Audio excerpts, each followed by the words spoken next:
The third most common misconception is Muslims are terrorists. And after 9/11, you had the 7th July, that's the London bombing, and there was a common statement which said, all Muslims are not terrorists, but all terrorists are Muslims.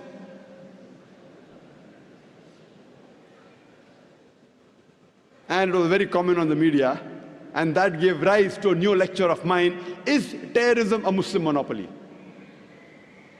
Time does not permit me to speak in detail about is terrorism a Muslim monopoly, but you're most welcome to see on the Peace TV or on our website. We know from the media that many a time two different labels are given to the same individual for the same activity. For example, more than 60 years back, there were many Indians who were fighting for the freedom of the country. These people, by the British government, they were called as terrorists. But we common Indians, we call these people as freedom fighters, as patriots.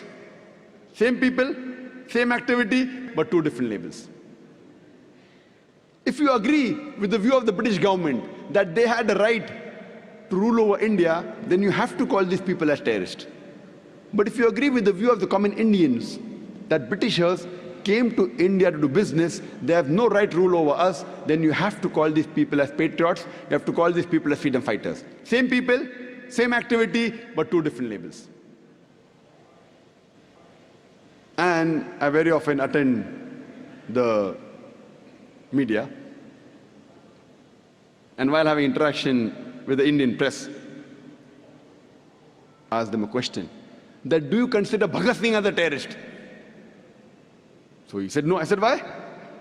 The same Western media, when they call Bhagat Singh as a terrorist, you say no, he's not a terrorist. Why?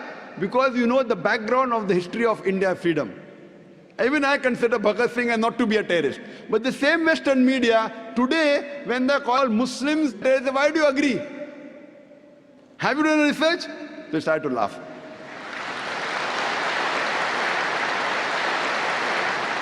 Quran says in Surah Hujurat, chapter 49, verse number 6, whenever you get information, you check it up before you pass to the third person. The point to be noted is that when the British government called Bhagat Singh a terrorist, you didn't agree. Now why do you agree with them? Why these double standards? And you have several such examples. When we read the history of the American Revolution, in 1775, during the American Revolution, George Washington, he was called as the terrorist number one by the British government when the Britishers were ruling America. The Britishers called George Washington as terrorist number one. Later on, when America gets its freedom, George Washington is made the president of USA. Imagine, terrorist number one becomes the president of USA.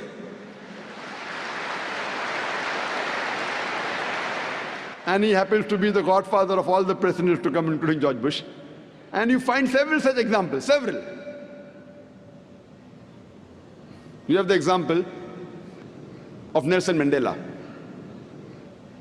Nelson Mandela, several decades earlier, when South Africa was ruled by the white apartheid government, Nelson Mandela was arrested and was imprisoned in Robben Islands for more than 25 years. By the white apartheid government, Nelson Mandela was called as terrorist number one.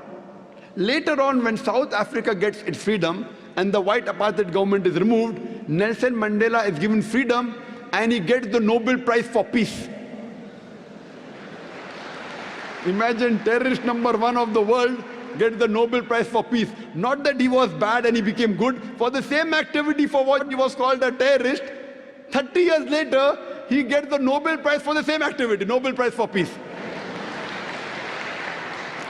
So we realize whoever is in power, whatever label that person gives, that gets stuck on to that person. This is media. Media is very powerful. According to me, it is the most important weapon today. It can convert black into white, day into night, hero into a villain, villain into a hero. This is media. Unfortunately, we Muslims, we are very backward as far as media is concerned. Our technology, whatever technology is halal, what is permitted in Quran and Sunnah, we have to use it. We have to convert it to halal. Television per se is not haram. I do agree, 99% things that come on television is haram. We have to convert the haram into halal. And that's how we have to convey the message of Allah subhanahu wa ta'ala. The best way today that you can convey the message of Allah subhanahu wa ta'ala is the satellite channel. It is the media. At least we can give shahada, we can tell on the day of judgment to Allah subhanahu wa ta'ala, at least we tried our level best to let the message of Islam reach every home, or at least as many homes as possible. And alhamdulillah, summa alhamdulillah, since 3.5 years after the launch of Peace TV, now the viewership of Peace TV is more than 100 million. Alhamdulillah. People may be wondering that, why are there so many cameras?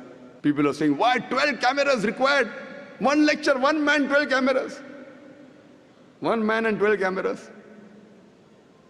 The television channels say, we only use 2 or 3 cameras.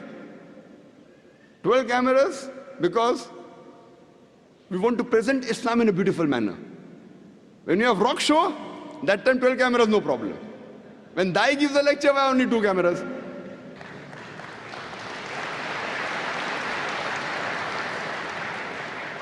See, today is the age of science and technology. When we want to convince the youngsters, the media is taking them on the wrong track. We have to use the same media to get our youngster on the right track, from wrong track to the right track. And believe me, we know, I agree, that majority of the media is haram. But as long as we don't break any rule of the Sharia, of the Quran and Sahih Hadith, we can use this media to the benefit of the spread of Islam.